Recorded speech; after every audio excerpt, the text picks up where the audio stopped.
अस्सलाम वालेकुम व्यूअर्स, मैं हूं आपकी होस्ट मोमिना। प्रोग्राम रीटेक के साथ मैं आपको वेलकम कर रही हूं। व्यूअर्स, आज हमारे स्टूडियोज़ में जो हमारे मेहमान मौजूद हैं वो ना सिर्फ फिल्म, स्टेज, टीवी बल्कि रेडियो का भी बहुत बड़ा नाम है, औरंगज़ेब लगारी। अस्सलाम वालेकुम सर। वालेकुम सलाम। ये बताइए सर, आपने पहली फिल्म कौन सी देखी और कितनी एज में देखी? जो पहली फिल्म थी वो मैंने घर में देखी।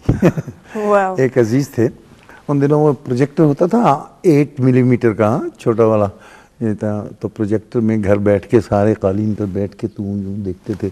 एक एक रील चलती थी और सारे बैठ के यूँ देख रहे होते थे हम। तो वो अजीब सी कैफियत थी। मैं, मेरा ख्याल है कोई 5-6 साल का होऊंगा, 7 का। तो देखी होगी, बेजू बावरा फिल्म थी एक। तो वो देखी थी, तू गंगा की मौज में जमुना का धारा। कश्ती में जाना लगता था, देखो कैसे पानी है, कैसे ये है। वो लगता था अभी पानी हमारे ऊपर या हम पानी में चले जाएंगे, ऐसा। पाकिस्तान की पहली कौन सी फिल्म देखी थी, उर्दू फिल्म? पाकिस्तान की, ये तो बेटा जो मैंने बात की है ना, ये तो बहुत छोटी उम्र में गांव से हमारा ताल्लुक़ है, रहीमाबाद डिस्ट्रिक्ट रीमियार खान सादिक़ाबाद से। तो वहाँ से हम 5वीं 6ठी जमात तक तो वहीं पढ़ते रहे। तो नसीब ही नहीं हुई कोई फ़िल्म, क्योंकि वहाँ कोई थिएटर, कोई फ़िल्म का ऐसा माहौल नहीं था। फिर वहाँ से जब लाहौर आ गया मैं 6ठी 7वीं जमात में, फिर वहाँ यहाँ आके पढ़ निकले। तो हॉस्टल में रहते थे सेंट्रल मॉडल स्कूल के। तो वहाँ पे हम, शौक़ मुझे बड़ा था। जब हम वहाँ गांव में थे ना, तो वो जो फिल्म प्रोजेक्टर पे देखना और इस तरह से, तो ये चीज़ बड़ी हॉन्ट करती थी कि ये कैसे काम करते हैं। तो हमारे बड़े भाई जाया करते थे शहर में, लाहौर में पढ़ते थे। वो पढ़ पढ़ के आते थे तो फिल्मों की बातें सुनाते थे और इतनी इतनी तस्वीरें दिखाते थे उन वक्तों के ड्रामों की, वो जो फिल्मों की एक्टरों की तस्वीरें, मधुबाला की और दिलीप कुमार की, और उन लोगों की तस्वीरें देखते थे। हम कहते ये एक्टर होते हैं, ये ऐसे काम करते हैं। वो बताते थे ये ऐसे काम करते हैं। तो मुझे याद है, मेरे बड़े भाई कोई फिल्म देख कर आए, वो भी उसी उम्र में 5-7 साल की उम्र में थे। वो आए तो उन्होंने कोई डायलॉग बलराज साहनी वगैरह का कोई याद किया हुआ था, जो उनका बेटा जो होता है उसे कोई ठोकर लगती है किसी चीज़ से। तो वो कहते हैं कि देखो बेटा क्या हुआ। तो बेटा कहता है जी कुछ नहीं, बस यूँ ही चलते चलते ठोकर लग गई।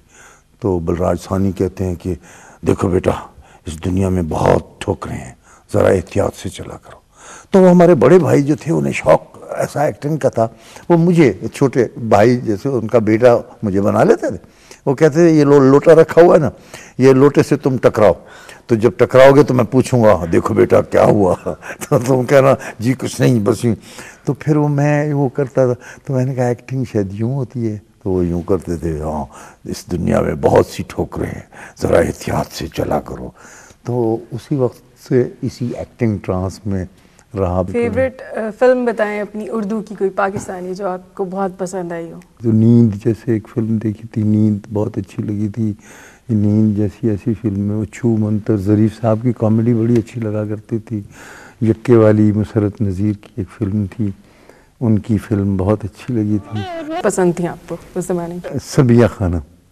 ओह आई हैड अ क्रेज। मुझे ना वो फिल्म देखता था तो मुझे लगता था परी जैसे मैं देख रहा हूँ। और वो उनका बोलना, उनका आना, उनका जाना इतना अच्छा लगता था। चांद तके छुप छुप के ऊंची तो दूर से मिलने को आई थी, मैं को हुजूर से। चांद तके छुप छुप के ऊंची तो दूर से, चांद तके छुप छुप के ऊंची को दूर से, तू भी तो देख जरा इसको दूर से। चांद तके छुप छुप के ऊंची को दूर से, चांद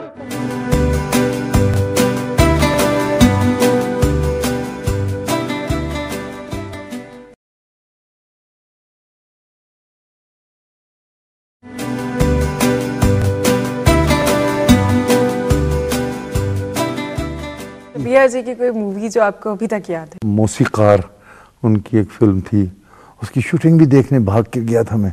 वहाँ स्टूडियो में ना एक डबल डेकर बस चला करती थी। तो वो यहाँ से चलती थी तो लगता था ऐसे जैसे आजकल आप रायविंड चले जाएं तो कसूर चले जाएं, इतना दूर लगता था, बसें ख़त्म हो जाती थी। यानी बस चलते चलते चलते आखिरी स्टॉप होता था शाहनूर का, वहाँ जाके वो रुक जाती। तो वहाँ हमने चले जाना उसी तरह छुप के। तो ऐसा लगता था, सबिया बेगम को देखा और संतोष साहब को देखा, ऐसे खूबसूरत लोग, लगता था ऐसे हंसी। उस ज़माने का तो मुझे हीरो संतोष साहब ही मैं देखे और असलम परवेज़ साहब, मरहूम अल्लाह गरी के रहमत करे, बहुत अच्छे उस वक्त रूलिंग एक्टर्स यही थे।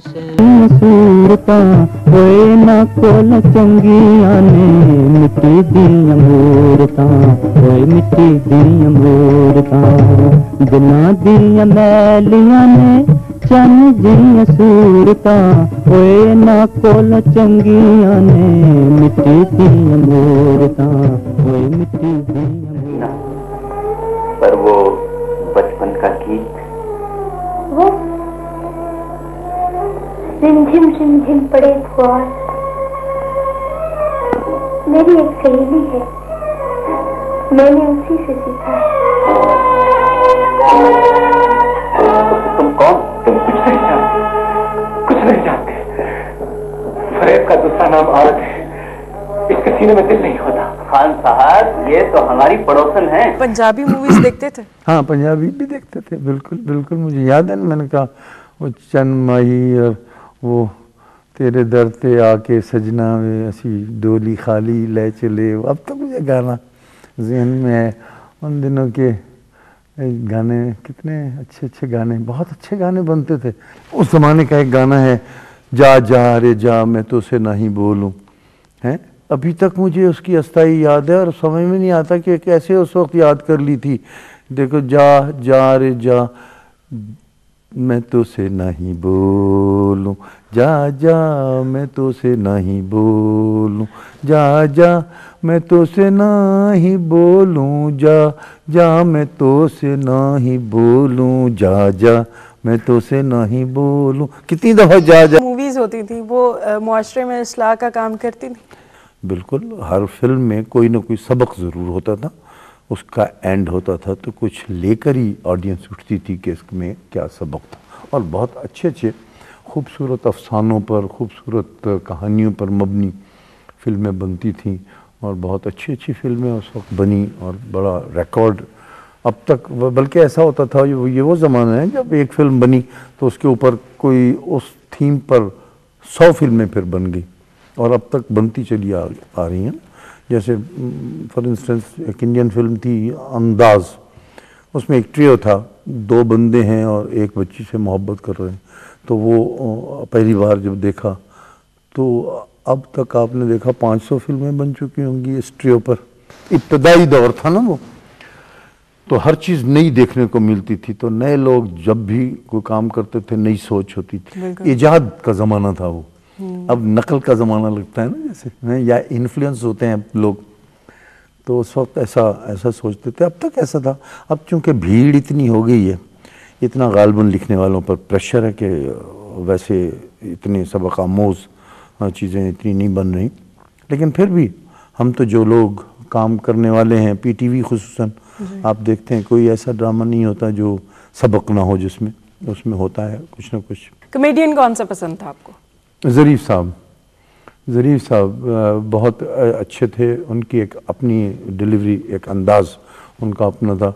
और दिलजीत मिर्ज़ा साहब एक होते थे, वो बहुत खूबसूरत बारीक एक्टिंग करते थे, वो भी कॉमेडी में बहुत अच्छी करते थे। बाद में ये ड्राई क्लीनर की दुकान है धोबी घाट में, ऐसा ना हो तुम कपड़े धोने के साबुन से गर्म कपड़े धो डालो, तो फिर सीधा गर्म पानी की बाल्टी में डालो, ऐसा खींचो, प्रेस करो और दे दो। बाकी चीजें ये तुम्हें समझा देगा। बुद्धू, मैं जरा बाहर से हो गया। मेरा सूट तैयार हो गया? अभी नहीं हुआ, कल आना। ओहो मास्टर जी। अच्छा, तो ये सूट मैंने इसलिए सिलवाया कि तुम पहनो? अजी साहब गुस्सा क्यों करते हैं? मकसद तो पहनने से है। आप पहने या मैं पहनूं? बकवास मत करो, मेरा सूट इसी वक्त उतार दो। अजी मास्टर जी, थोड़ी देर के लिए गुस्सा छूट दीजिए। उतारते हो या क्या? ज्यादा से ज्यादा उतरवा लोगे और क्या करोगे? ये लो।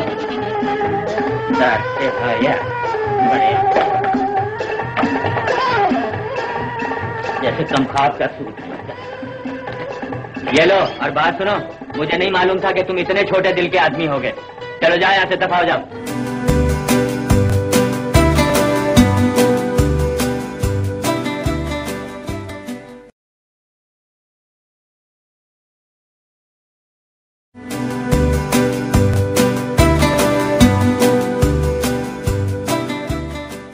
मौसीकार आपको कौन सा उस जमाने का बहुत पसंद था?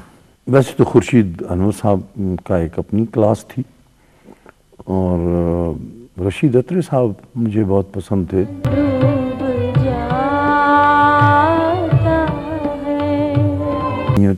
क्या खूबसूरत कंपोजिशन, क्या खूबसूरत। कैरेक्टर्स कौन से पसंद थे आपको? कैरेक्टर एक्टर्स में there was no match to Talib sahab. Talib साहब बहुत क्लासिक, बहुत ही मंझे हुए कैरेक्टर एक्टर थे। वैसे तो कैरेक्टर्स बहुत लोगों ने किए हैं इंडिविजुअली, तो इलाउद्दीन साहब ने भी बड़े अच्छे कैरेक्टर्स किए हैं, जैसे बदनाम एक उस ज़माने की फिल्म है जो सादत हसन मिंटो का एक अफसाना था, झुमके, उसके ऊपर वो बनाई गई थी, और उसके वो डायलॉग्स जो थे, कहाँ से लाई हो ये झुमके, क्या कह रहे हैं ये झुमके। तो रियाज शाहिद साहब के डायलॉग्स बड़े खूबसूरत डायलॉग्स हुआ करते थे, और क्या खूबसूरत फिल्म उन्होंने बनाई थी उस अफसाने पर, छोटा सा अफसाना, और उसके ऊपर ऐसी प्यारी फिल्म। इलाउद्दीन साहब ने बहुत अच्छा काम किया, नबीला बेगम ने बड़ा अच्छा काम किया। हमीदा, हमीदा, किसने पहनाए हैं ये झुमके? कहाँ से आए हैं ये झुमके? तुम्हारे खुले बालों में क्यों अटके हुए हैं ये झुमके? तुम्हारी आंखों से क्यों बह रहे हैं ये झुमके? क्या कह रहे हैं झुमके?